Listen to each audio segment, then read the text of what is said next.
Senator Ahmad वली खान ने भारत के हालिया इक़दामात और बयानात को शर्मनाक हरकत करार देते हुए इनकी शदीद मजम्मत की और दो टोक अल्फाज में वाज़ेह कर दिया कि नज़रियाती इख्तलाफात हो सकते हैं लेकिन पाकिस्तान की सालमियत सबसे मुक़द्दम है।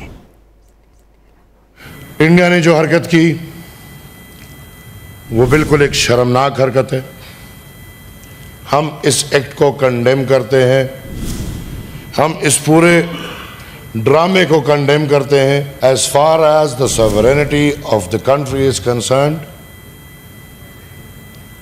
पाकिस्तान का हर शेरी इस पे क्लियर है, वाज़ेह है कि पाकिस्तान की सॉवरेनिटी पे किसी को हम ना कोई सवाल उठाने देंगे और ना हम सिर्फ हिंदुस्तान नहीं किसी भी मुल्क को ये इजाज़त देंगे या मिसाल आराम से पाकिस्तान पे हमला करने देंगे या कब्ज़ा करने देंगे।